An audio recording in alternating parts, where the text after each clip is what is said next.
Hello, everyone. It's excellent to see you guys, if I could at least say. But welcome. Good morning, good afternoon, good evening, depending on where you're tuning in from. My name is Jack Reedy. You can find me on socials at SecIT Guy across all platforms. I'm here with co-host and friend Josh Mason. Also, Josh Mason. You can find him as well at Josh, if you will. Yeah, Joshua17SC on Twitter or Discord, and Joshua C. Mason on LinkedIn. Excellent. Today, guys, we wanted to share with you a bit of our transition story. We both have recently transitioned, well, semi recently, I would say, within the last, 5 years or so, ballpark, Hmm. correct? 2 years for me. Yeah. So, yeah, for me, it was going on 3.5 now. Had to think about that for a second.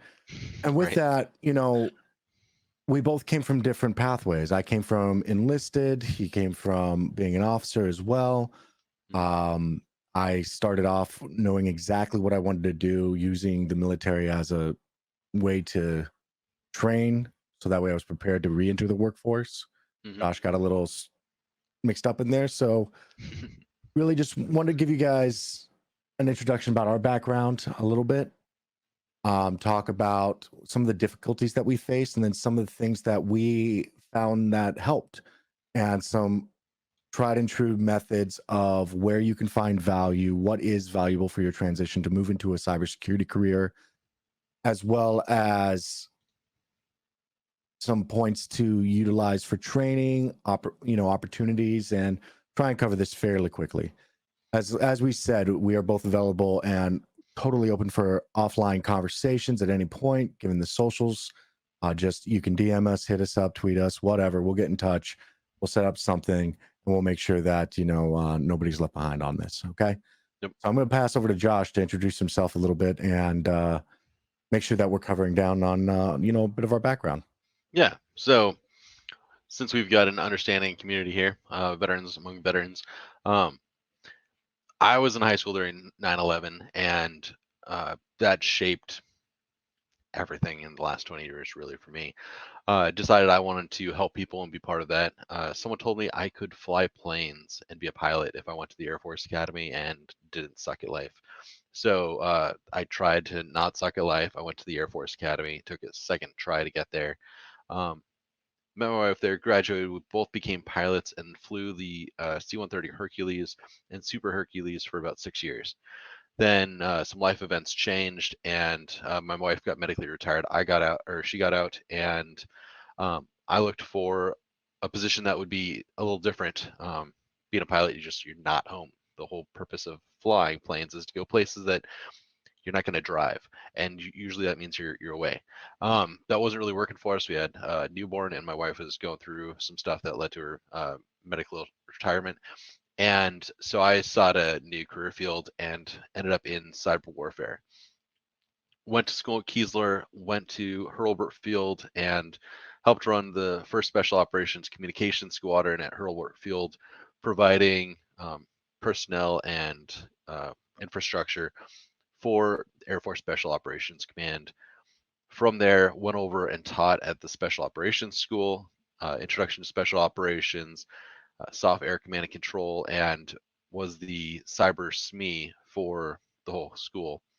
Um, and then I got out 2 years ago. Um, Ironically, through some stuff, got out of the military and wasn't exactly sure what I wanted to do. We'll get more into that later, but ended up connecting with a bunch of great people like Stefan Semmelroth, who's doing a talk right now. Please don't go to his talk. Ours is good. You can watch this on recording later. Um, but he helped me get into a lot of things, did a skill bridge program, and ended up instructing at the DoD Cybercrime Center Cyber Training Academy. Taught cyber threat emulation, some blue team stuff, some digital forensics, and started with INE about 4 months ago now, 5 months almost. I don't think it's been that long, but yeah, it's up there. It's up. I say that because It's I think going fast. yeah, I'm going around 5 months. That's why I'm like, I think you came in about 3 months ago, but yeah, it is moving around. It's moving along. So for me, in my background, when I graduated high school, I tried college, failed out, did not have the personality or the maturity for it. Started petering around my hometown trying to find jobs or a career or something I could get into. And it was 2008. The recession hit. I was in a home, a smallish hometown, and construction had wrapped up. I was literally trying to hand in, job applications with a stapled resume attached to places that, told me I could wipe my butt with it because their company just filed, Chapter 11. Like people were literally wrapping up and kicking me off their doorstep trying to hand in job applications. And it happened more than once. I started working for another company and they filed while I was working for them for only 45 days. And I lost another job. And I got so sick and tired. And I realized that I needed to find a way to get a career going. And so I searched fastest growing careers with, best investment.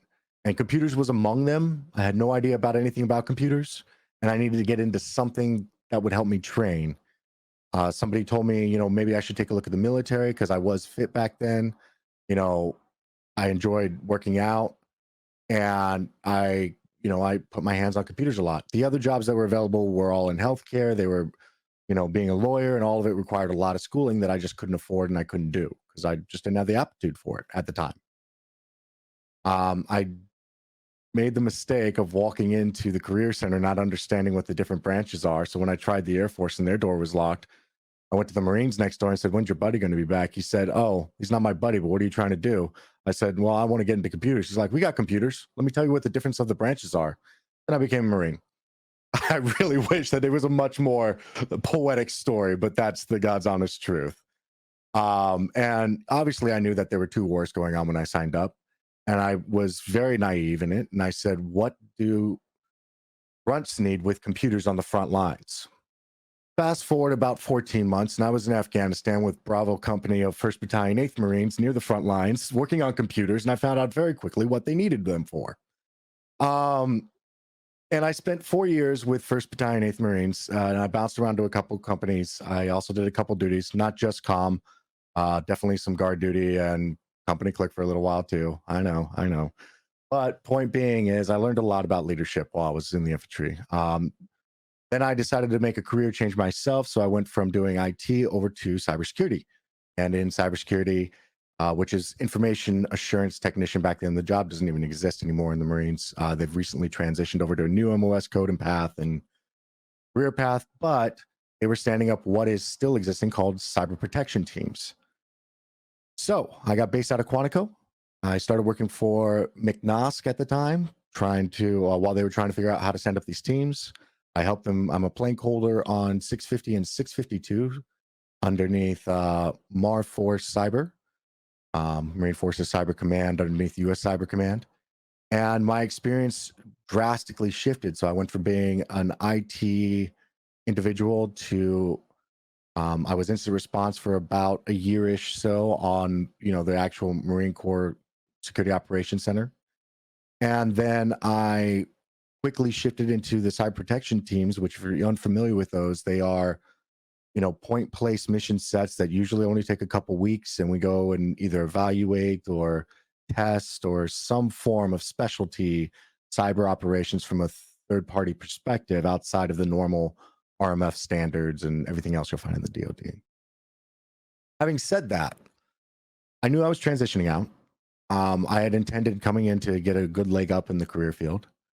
I moved into a cybersecurity career intentionally to get a lot of hands-on experience. So I came out with 9 years of experience. I had killed myself trying to complete a degree program before I left the Marines.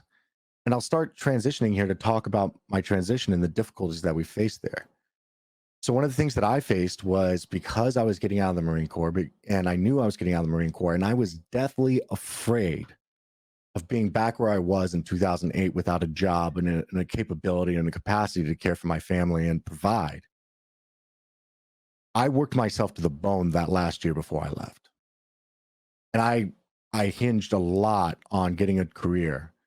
And, you know, when I had trouble, I was so put out. I was just lambasted.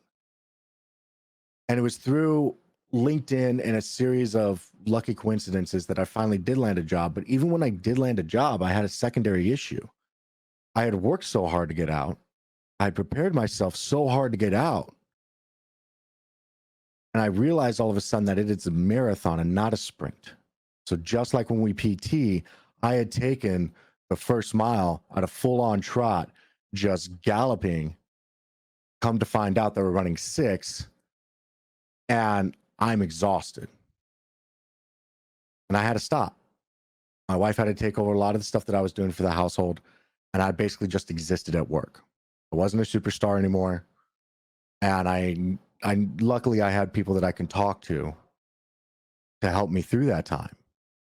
But that transition was extremely difficult for me. I went a couple weeks without a job, had to work my way through. Like, again, I was very lucky to find the job I did because I picked up and I transitioned to New York, where my wife's family is from, and I left the security of the federal government that's in the Quantico, National Capital Region area for cybersecurity.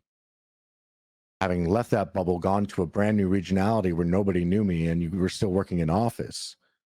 I basically burnt all of our savings while trying to find a job, going in and out of the city, traveling on a regular basis. And, we were living with family trying to be cheap. But at the end of the day, like, we were having to start like taking out personal loans from family members just to make sure that our cars weren't repossessed. It was bad. Josh, you want to talk about yours a little bit? Yeah. So when I was getting out, I didn't really know what I wanted to do. I knew my time in the military was coming to an end, but truth be told, it was still fairly abrupt when it happened. And I had my MBA, I had, Sec plus,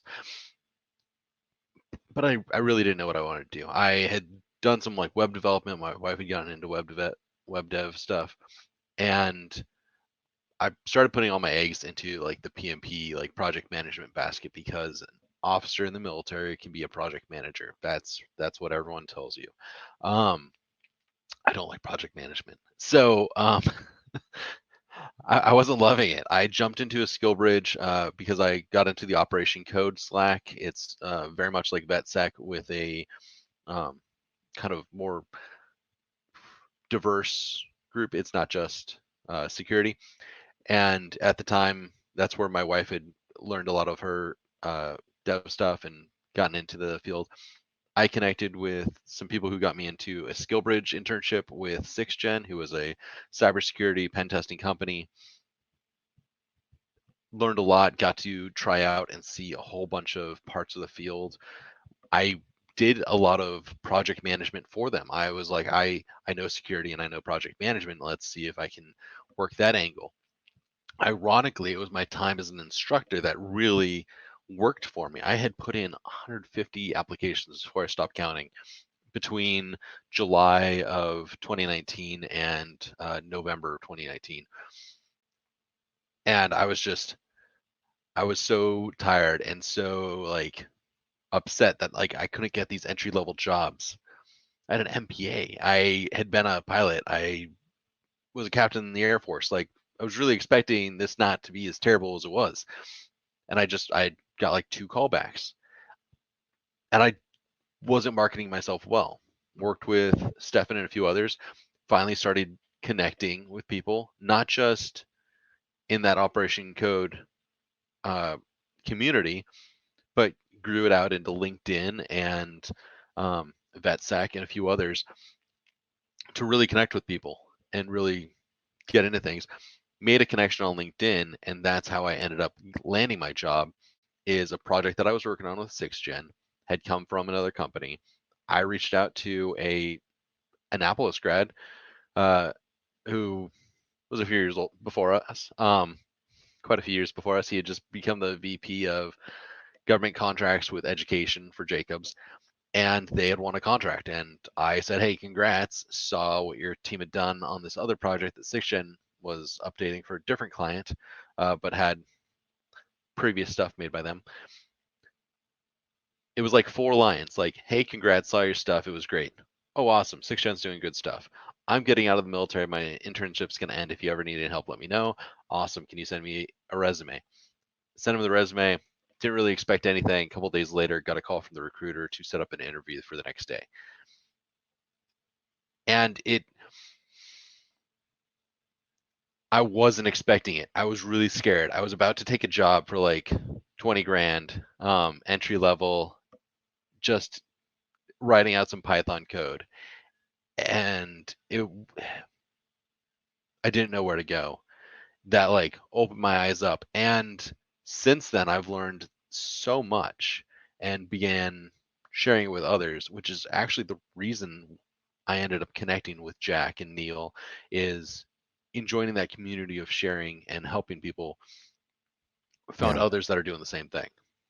Yeah, and with that, I kind of want to also touch on my experience too there, because you brought up something really that reminded me of something. So I was at the point when I got the call. I was at the point of my uncle is in carpentry, finished carpentry, so installing bookshelves and all the wood paneling and stuff in really high end homes. Mm-hmm. I live near the Hamptons, so it's it's a thing. It's a really big trade here.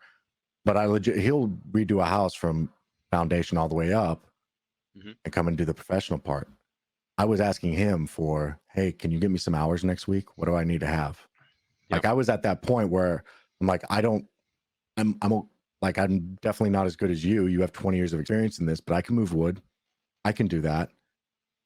I was 30 and I was like, hey, let me move wood around your job site and, be up at 5 a.m. to go to Lowe's with you or wherever to pick up whatever supplies you need. And I'll go do pizza runs and whatever else you guys want. And like, I'll be your sidekick, for a And couple $100 a week. And that was coming from being an NCO running a CPT as I was a highly skilled. Exactly. I was running teams. I was running, cyber protection teams. Well, I was assistant to be clear, cyber protection teams, each individual squad has E7 in the Marine Corps. So gunnery sergeant. For me, I'm an E6. That's still a staff non-commissioned officer for the Marine Corps. And, I was running other staff sergeants and sergeants and corporals. So all NCO or above individuals on a specialized team. And I could not find work to save my life in Manhattan. I was looking in a big city with plenty of businesses. I had sent out 60 resumes and I was asking my small network of people in this region. And the best I could find at the time was, I'll be a lot runner. I'll go and grab your materials. Just something to keep me afloat. But what happened was, part of the thing that I learned when I was getting out with, the separation program, for us it was called TAPS. Not sure if it's different for the other components, but networking via LinkedIn and building, your professional network. So I had done that, and I had built out a massive LinkedIn profile, and with that, I also submitted for a lot of jobs. I submitted for a bunch of resumes to local regional areas. Biggest issue that I had was because I had built my network out of the DC area and then I transplanted to New York and jobs were still not, remote. I wasn't seeing a lot of the New York goings on and that type of community. And that was the problem for me. That was a mistake I made. But with that, I kind of want to switch our conversation a little bit, Josh, into what could we have done differently? What are some things that we have learned that we can pass on? And also let's talk about some differences that, or catch-alls, if you will, potholes that have caught us before. And first thing I'm going to say is the military is excellent in a manner because you basically have a 20-year career planned out for you. There is a roadmap. Right. There are progression steps. There are markers. There are checkpoints. You have a very clearly defined role. You don't have to worry about somebody doing your work for you. If somebody does, you've messed up. Right? I think a big thing for me was how discordant the cybersecurity field is when it comes to job roles, responsibilities, skill sets, and also your career progression through Right. the ranks, like through the ranks, if you will. Mhm. Would you say that's the same? Oh yeah, wholeheartedly. You know exactly what you need to do to get the next rank to move up in your career in the military. If you Hmm. want to get this job working for this unit over here, it's almost spelled out exactly if it's that sort of unit. And that doesn't exist in the civilian world. You look at, okay, I want to do the same job as a civilian. And they're like, okay, well, you could have any of these or all of these, like 20 certs and like any of these degrees and this experience as this, that, and the other. And you're like, I ran the communications squadron. Like, I was not a sysadmin for 15 years. Like, I'm not going to get looked at for this job. And Yeah.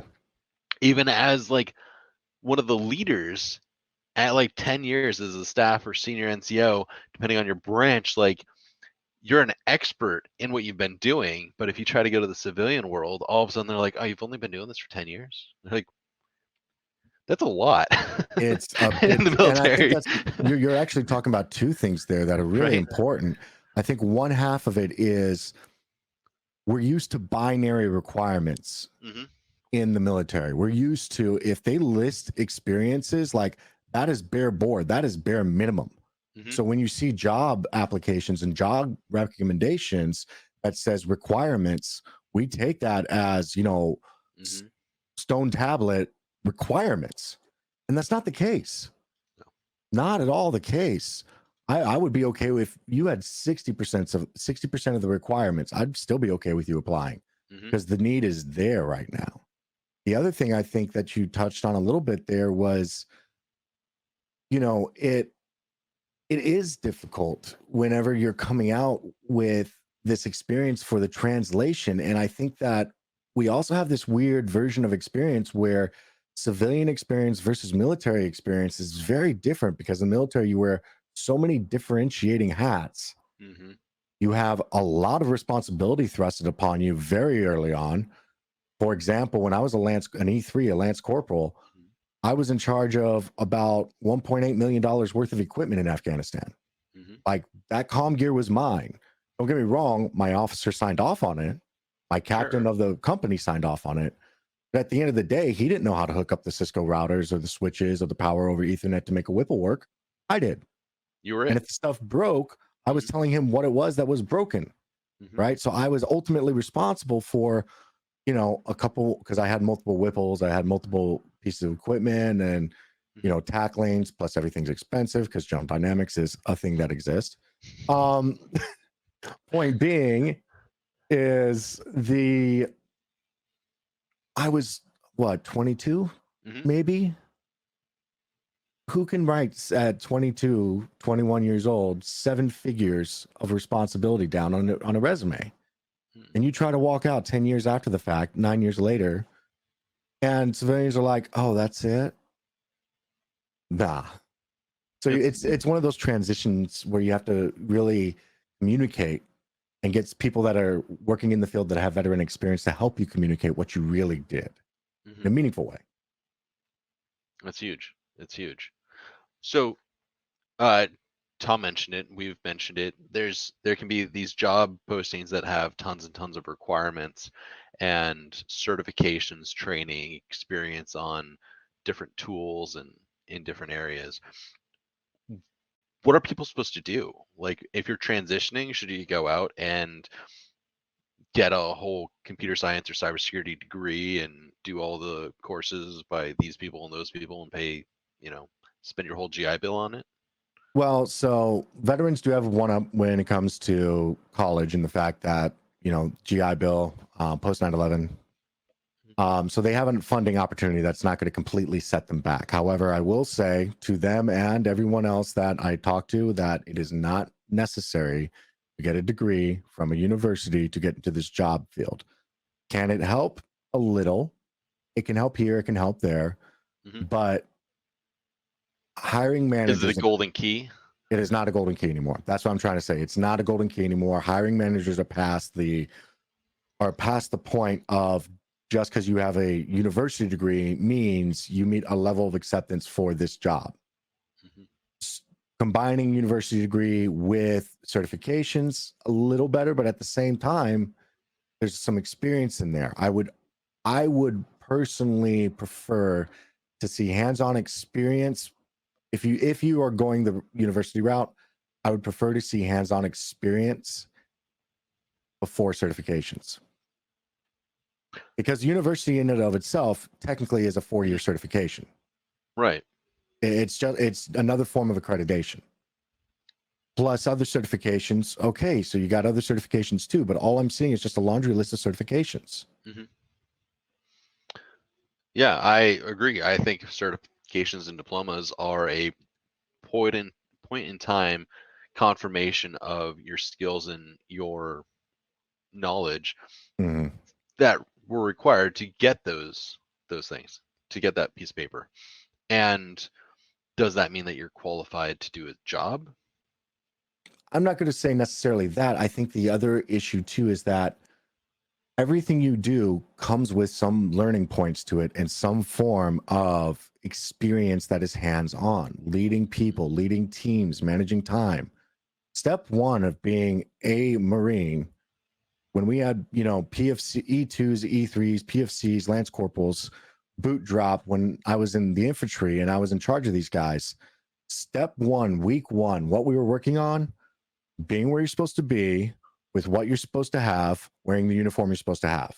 That's it. Like on time, 15 minutes early, that's it. I like the first 2 weeks, I was just, where are you on time, wearing what you're supposed to do, and having, yes, thank you, Keith, right place, right time, right uniform, right material. Mm-hmm. Exactly. And that just being able to, you would think that, I shouldn't have to spell that out in a resume. That should just be assumed. Mm-hmm. Still being able to talk about the capacity for management, that you used to lead people in that manner, Mm-hmm. that you have the skills and capabilities and skill sets. Take your experience, and even if it wasn't hands-on with cyber, you can write it into your resume in a meaningful manner that shows that you have multiple versions of soft skills that we're looking for. Because I can teach anybody IT. I can teach anybody IT security. So I think Tom asked a perfect question that is right in line with what we were asking. Do you think hiring managers put weight on training certifications like Udemy, Khan Academy, Try Hack Me, Hack the Box? I think so. I think it's worth putting out there. It shows it's that hands-on. Most of that is hands-on skills that if you can show that you know how to do these things, that's the real value there, right? Yes and no. So I agree with Try Hack Me, Hack the Box as organizations. Excellent. But that's because they have very clearly defined metrics of success. Udemy and Khan Academy, their accreditation isn't there. Right. And so that's one of the things when you spend your time and your resources, which time is a resource, right? It's not just your money as a resource. Time is an investment. So if you're going to invest your time in something, make sure that it passes the buck by being accredited in some way, shape, or form. Again, I'm not saying go to a university, but go to something that has weight within the industry. By Hack Me, Hack the Box definitely do. So does INE. And there are some others out there as well, some other organizations and certifications that are available. Eric, yes, I think that anything that proves that you had hands-on, like a cyber range, would have some value. Yes, it does. Again, like Udemy and Khan Academy, because it's all self-paced and then it's organized by individual author, it becomes difficult to keep up with the types of weight that course might carry from a hiring manager perspective. Right. That's the consideration there. So unless they knew that Udemy course off the top of their head, that would be difficult to really understand what does that mean that you took that. Whereas when you get to bigger organizations, like I said, by Hack Me, Hack the Box, you can even put in, if you are trying to really fill out your experience, You could even put in times that you were helping out in the military with communications equipment or operations or COC even, you know. Even if it wasn't your primary job, it was something Exactly. that you worked on. Things in your job that weren't your job, because we all did so many things that weren't our job. I was a pilot and I spent so much time in spreadsheets for 6 years. Like Mhm. doing this, like power and throttle, like yoke, was like 10% of my time. And it's that other part. It's that whole other section of what you do in the military that people have a hard time understanding. If you're doing a job in the civilian world, often you're doing like this specific thing directly. Whereas there's we maximize utility, right? Hey, I've got one person and 12, he can do 16 hour 12 things, days. like awesome. That's what we're gonna do. Is you're gonna do 12 things. We're not gonna hire 12 people. Or we're not gonna send 12 people downrange. We're gonna have you go down there and do all 12 of these things Yeah. yourself. So I'm also going to jump in here with, so Dave, note for large organizations, you need to get past recruiters' talent acquisition before getting to hiring managers. Those recruiters often screen for basic requirements, X years of experience, Y certs, etc., versus aspirational capabilities, which vets win the day with. If you can get direct to hiring manager, do so. I'm going to give you some strategies there. So one, I want to talk to you guys and kind of shift this a little bit more down. What are some things that you can do? Let's talk about a professional brand, because what's the first thing that we constantly hear when we're in the military? Don't get on social media, right? Right. Don't talk on social media. Keep your mouth shut. Like, OPSEC is a thing. We don't post on social media. We don't engage. The enemy is listening. Okay. Don't have Very true. opinions as well. Very Don't, true. yeah. Okay. I'm not going to disagree that the enemy is listening. I'm not going to disagree with that at all. But here's what I'm going to say. My information got compromised by OPM.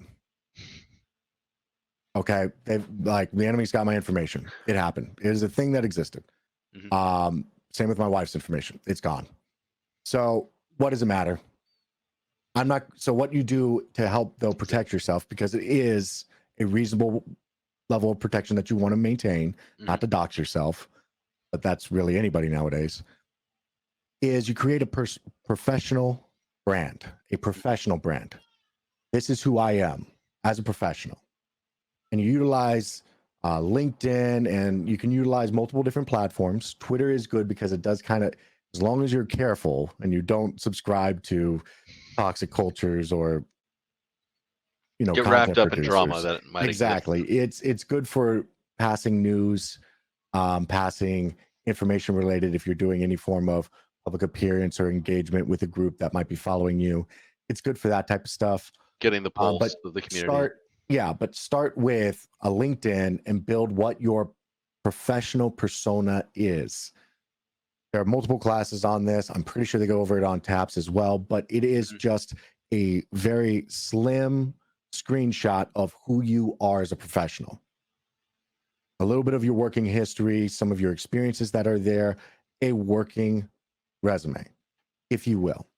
And with that, build your network. Reach out to people that are in your network. You have a much greater chance of finding the hiring manager that you're looking for the job role that you're looking for, that you can engage with and sell those soft skills of your military career. Exactly. So with that, you know, to Dave's point, find the hiring manager. You can also utilize the network that's there. You can engage, you can post, you can show all of that experience. You can show, you know, how committed you are. And it kind of goes back to this thing about passion. I don't want an encyclopedia in my back pocket to help me out. I've got Google for that. I don't need somebody that memorized every RFC that's ever been published. I've got Google for that. I need somebody who is passionate, that when I ask a question, can go and find the answer. You have to have a really big drive and a passion for that. And that needs to show through on your professional brand, because that will get you over most hurdles once a recruiter meets you. There are some gateways there, and we are doing and working currently on helping to break down some of those barriers and those gateways. We announced, INE announced at INE Live, or not on INE Live, Redefine a couple months back, that we were building and plan on releasing soon career paths. The idea behind career paths being you can choose your role in the career path and see a drop down of what the information is, what the skills are necessary, what courses we have or certifications that are related to it, anything. And just see an entire way to help you plan out what your roadmap is. Josh, you want to talk about professional networks since yours is just so amazing? A lot of it grew out of I had found all these resources that I wish I had when I started my transition. And it's one of those things, if you're loud about something, other people who are also loud about it will share, will add. And if you allow that to happen, more people listen and you have, again, more to share. That's really how I did it. Is here's free stuff. Here are people that I'm learning from that you should learn from as well, and just keep showing up, keep sharing. Some people have talked about my LinkedIn, and I'll post a lot, like, and some of it doesn't go anywhere. I turn on analytics, which is free. Sometimes you get like 50 views of a post, and that's totally fine. Realistically, I will jump on, and when you tag me in a post, all of a sudden I'm like, oh, I've got 40 notifications. There's some tricks. There's some things. I've read a few articles here and there about ways at Michael Quinn. He's the reason I started with a LinkedIn profile, heard about him in TAPS and at Onward to Opportunity when I was getting out. And it's fairly straightforward stuff. You want to like put stuff out there that people want to read, that will find valuable, and then work in the algorithm a little bit, pull in other people tags with and hashtags that will add value to the community, because they might not be part of your connections, or they might be, but by tagging them, you pull them into the conversation even more. If you do that with a valuable group of people, I've had a few posts that kind of went viral. It was who should you be following and looking at and hearing from if you want to excel in the space. And it was just, who am I listening to? Like, why am I following all these people and connecting with them? And put that all in one place. And a lot of people found that useful. So if you find those things, share them. Connect with people who are sharing information as well. That's also how you're going to get known. If you can make recruiters come to you, and there's a point, you've made the whole thing so much easier. There is a point where you will, with a good, well worded, and a couple tactics in there as well with SEO, where you intentionally seed your about me with keywords and things like that makes that recruiters are looking for, to explain what your experience is. There are a little bit of tricks, but yes, like with a really good about me, when I had probably the best one I had, I was getting about 3 recruiters a week, even though I was openly engaged in, at the time I was working for Sony Music. And I would have 3 recruiters a week reach out to me and say, hey, are you happy there? You want to have a conversation? Some of them will even start the conversation with blank salary to do this job. You want to have a conversation? And it would be, 6-figure this, 6-figure that. And I'm like, that would be a hockey stick up in promotion, but I wonder what the company's like, and I was happy where I was at. Yeah. Recruiters reached out with that. So I'm going to take this, Josh, and I want to hit a couple of the comments in chat real quick. So I see, let's go ahead and I want to hit Ryan Walter's question real quick, because it's scrolling up and I don't want to lose it. Are pursuing certifications or advanced degrees really relevant after you've reached X amount of experience in cybersecurity and built a decent network? If so, what is that magic number for experience? Now, I definitely said you do not need a degree to get in to this field. However, there will come a time where you can start running into issues. You don't have one to progress. I'm not saying that it's all the time. There are plenty of C-levels that don't have a degree. They have plenty of years of experience. Our chief content officer over at INE, Neil Bridges, no degree. Mhm. I think he's at 16 or 17 years of experience. Mhm. Doing excellent. Vice that I know Gerald Ozier. He's a CISO now, but he applied to a few places and they're like, "Oh, you're a PhD. Like, do you know the technical hands-on stuff, or are you like Yep. head in the clouds?" He's like, "Yeah, I know what I'm That's talking not the about." first time. That's not the first time I have heard that a PhD can actually be a hindrance in your career, because people think that you're just too academic when they see those letterings, and that you're actually not hands-on or technical or something like that. Or sometimes the employers get afraid that if they hire a PhD under them, they're going to outperform and they have better credentials, so they're going to rise to the top and take their spot. I've heard that too. Hmm. So there are considerations to have when you talk about universities. To be really clear about this, once you reach X amount of experience in cybersecurity, what's the magic number? There is no magic number. It is so subjective. There is no standard. Everyone is building the standard right now, but there is never going to be a cookie cutter. You're in finance, and this is the type of enterprise you use. This is your cybersecurity policy. Oh yeah. This is your, it's never going to be that way, because cybersecurity should 100% be built on the business operations and the resources that, enable the business to continue operating. And if that's the case, that's different just based on the, concept of intellectual property and business strategy. It's going to be different. Yeah. So there's always going to be a different cybersecurity architecture, some form of, ecosystem when you're talking about the actual tools and processes you use. It's all going to always be different. Hmm. So there's never going to be just a generalized answer of this will get you to here or whatever else. And cybersecurity is one field that you will constantly be learning, because technology is always rapidly changing. Yeah, you have to stay up to date on everything. Oh, we're patching and updating and creating new software and new versions and new operating systems regularly. And you have to stay up to date and also remember some of the old stuff, like because you might be doing a pen test and find out that this Fortune 50 company is still running Windows Vista. You're like, Yeah. So we're coming up on time, but I do want to try and get a really quick one in on the um, targets of things that you can do if you're transitioning or you're finding yourself lost. Mhm. So backwards planning is something that we generally learn in the military. Start with your goals, what you want to what you want to achieve, and then figure out how we're going to do it via the logistics, the engagement, where our checkpoints are, what points do we need to verify that everybody's, weapons are ready to go, X, Y, and Z, right? Mhm. Having said that, you can do the same with your career path. Start with, what do you want to be when you grow up? Mhm. What do you want to be when you get out?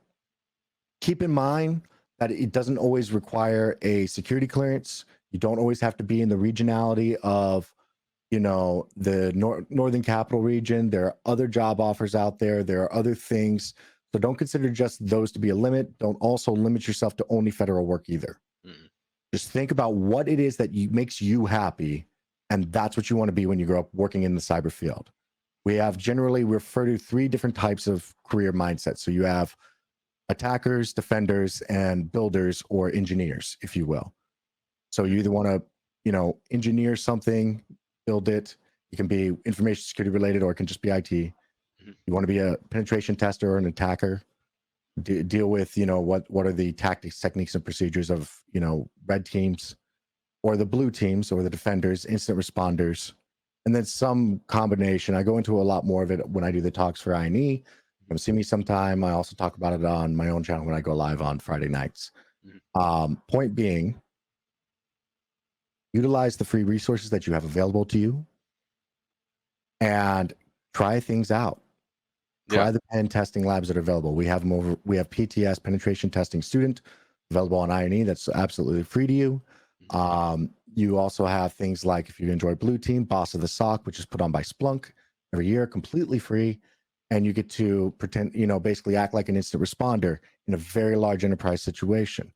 There are also plenty of capture the flag events, or, analyze the disk events if you're doing digital forensics.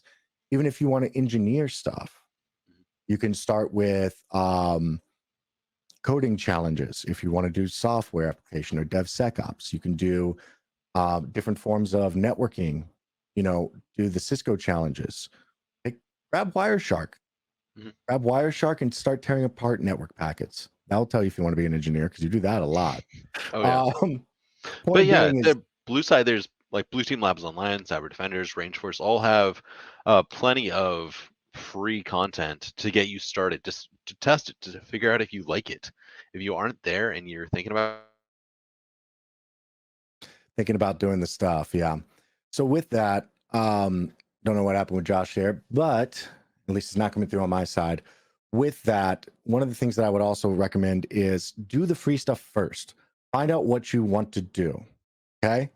Having said that, once you do the free stuff, then identify, I want to be red team. Cool. What does that mean? I want to be a penetration tester or a senior penetration tester. Excellent. Put that as your target and work backwards. What do I need to do that? Coming out of the military directly with the years of experience you have, you might be able to step directly into a penetration testing role.